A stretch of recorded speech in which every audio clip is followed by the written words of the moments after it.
মানুষকেই ভয় লাগে, রাসেল ভাইপারকে লাগে না। আমাদের এই উপমহাদেশেই একটা ট্রেন্ড আছে যে সাপ কামড় দিল, তারপরে ঠিক ফিল্মি স্টাইলে ওঝা ডাকা শুরু হলো, ওঝার একেবারে এভাবে বিন বাজালো, এরকম একটা ব্যাপার। কেউ কেউ আবার মানে কামড়, মানে যে আক্রান্ত স্থানে কামড় দিয়ে বিষ চুষে নেওয়ার মতন জিনিস, মানে যত দুনিয়ার টোটকা আজাইরা জিনিস শুরু হয়েছে। আসলে আমি আমি আমার নিজের জীবনের ব্যক্তিগত অভিজ্ঞতা দিয়ে জানি যে সাপ কেন, কুমির হোক, বাঘ হোক, সিংহ হোক, কোনো প্রাণী ভয়ঙ্কর না মানুষের চাইতে। তবে আমিও ইদানিং খুলে দেখছি, মানে সোশ্যাল মিডিয়ায় ঢুকলেই সব ভয়ঙ্কর সাপের ছবি দিয়ে মানুষ বিভিন্ন স্ট্যাটাস পোস্ট করছে। তো নাম হচ্ছে আবার রাসেলস ভাইপার। তো একটা ইংরেজি নাম থাকলে কিন্তু দেখা যায় কি, মানে যেমন মিশন ইম্পসিবল, মানে একটা কেমন একটা ভীতি, মানে একটা অন্যরকম ভাব জাগে।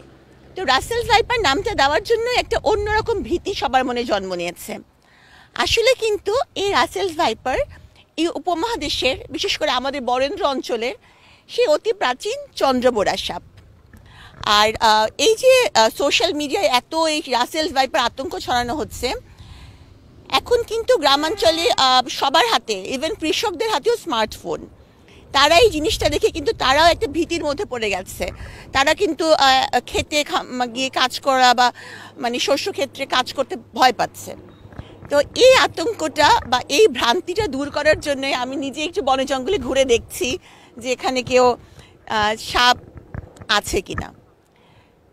তো একটা স্টাডি আছে 2023 সালে 7,500 মানুষ সাপের কামড়ে মারা গেছেন। আর 2023 সালে সাপের কামড়ে আক্রান্ত হয়েছিল 4 লাখ মানুষ। তাহলে প্রপোর্শনটা দেখা যাচ্ছে, 4 লাখ মানুষ আক্রান্ত হয়েছে কিন্তু মারা গেছে শুধু 7,500।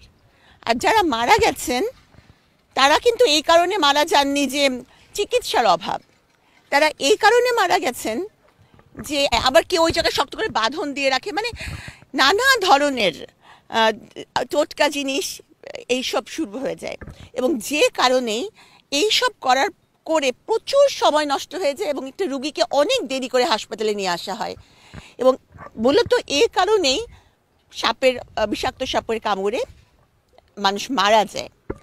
তো রাসেলস ভাইপার বা চন্দ্রবোরা, যেই নামেই ডাকি না কেন, এটা কিন্তু আসলে বিষধর সাপ, এই বিষয়ে কোনো সন্দেহ নাই। তো সেই বিষধর সাপটা মানে যেহেতু যেসব জায়গায় স্পটেড হবে, মানে যেখানে দেখা যাবে, সেই জায়গায় কিন্তু কিছু সতর্কতা নিতে হবে। মানে একেবারেই যে ইগনোর করতে হবে এমন কোনো কথা না। সতর্কতাটা কি, সেটা হচ্ছে ওই স্পটেড এলাকাটা এড়িয়ে চলতে হবে।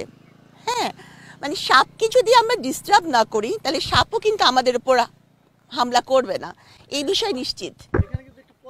এখন সাপ যতই দ্রুত বংশবিস্তার করুক না কেন, এখন মাছও তো অনেক দ্রুত বংশবিস্তার করতে পারে। বংশবিস্তারের বিষয়টার তো একটা আলাদা বিষয়। আগেও চন্দ্রবোরা সাপ ছিল, এখনও চন্দ্রবোরা সাপ আছে, ওই একই জিনিস। হ্যাঁ, এখন মূল ব্যাপারটা হচ্ছে বংশবিস্তার না, কারণ আগেও চন্দ্রবোরা সাপ যেই সিস্টেমে বংশবিস্তার করতো, এখনও নিশ্চয়ই সেই প্রজাতি একই সিস্টেমে বংশবিস্তার করে। মূলত আতঙ্কিত না হয়ে যেটা করতে হবে যে সতর্কতা, আমি যেটা বলতে চাচ্ছি, প্রথম কথা হচ্ছে যে ওই স্পটেড এলাকাটা এড়িয়ে চলতে হবে। দ্বিতীয় কথা হচ্ছে যে ওখানে চলাফেরা বা কাজ করতে হলে, কারণ কাজ তো করতেই হবে, গামবুট পরিধান, মানে এরকম স্যান্ডেল না, খোলা স্যান্ডেল না, গামবুট পরিধান করে ওই জায়গায় চলতে হবে। এখন গামবুট জিনিসটা কিন্তু খুব একটা আনকমন জিনিসও না, খুব দামি জিনিসও না, 300 টাকায় গামবুট পাওয়া যায়। তো এলাকায় যারা কাজ করেন হেলথ নিয়ে অথবা যারা জনপ্রতিনিধি, তারা কিন্তু কৃষকদের এটা প্রোভাইড করতে পারেন। আর আরেকটা ব্যাপার হচ্ছে, রাতের বেলা যদিও স্পটেড বা সন্ধ্যা হলেই ওই এলাকায় বের হতে হলে টর্চ, লাঠি এগুলো নিয়ে বের হতে হবে। এবং সাপ, ওই চন্দ্রবোরা সাপের একটা স্পেশাল হিস হিস জাতীয় শব্দ আছে, ওটা যারা চেনেন, গ্রামাঞ্চলে মানুষ চেনেন, তো সেটা চিনতে পারলে তো অবশ্যই ওই এলাকা পরিহার করতে হবে।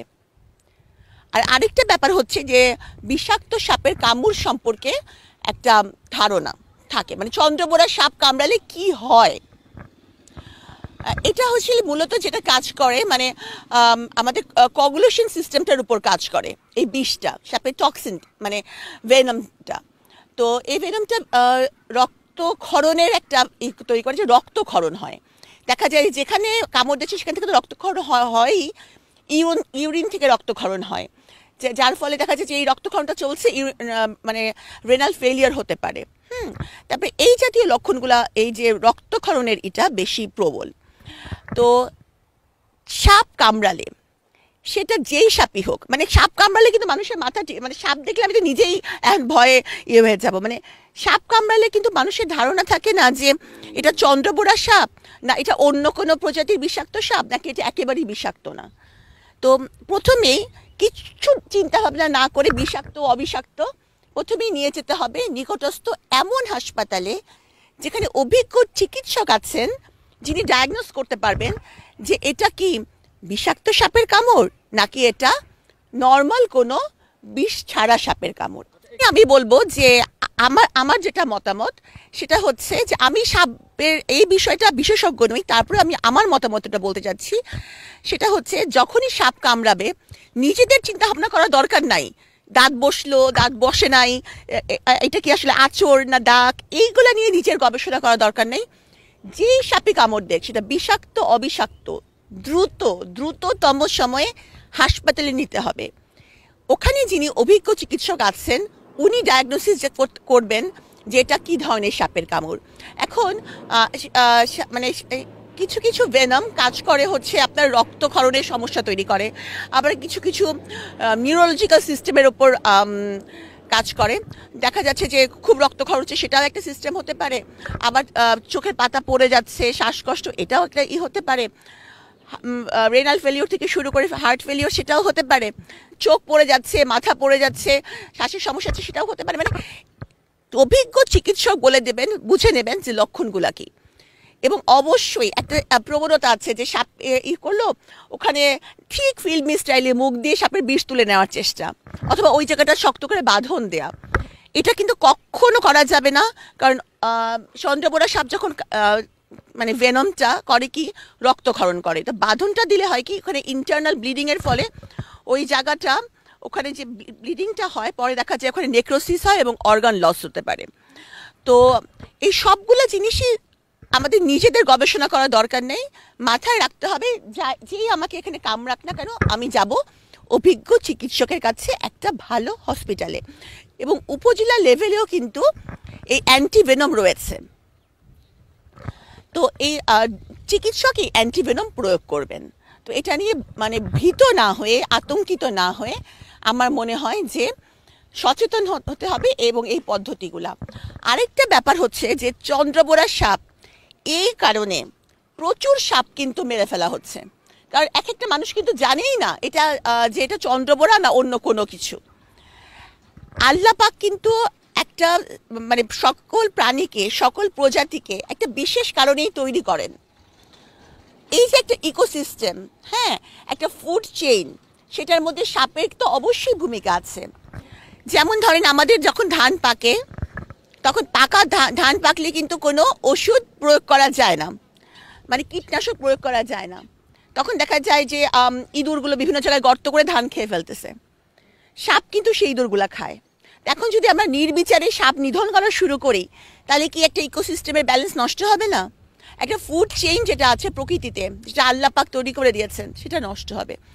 তো এই যে সাপ নিধন চলছে, একটা বিরল প্রজাতির অজগরকে পিটিয়ে মেরে ফেলা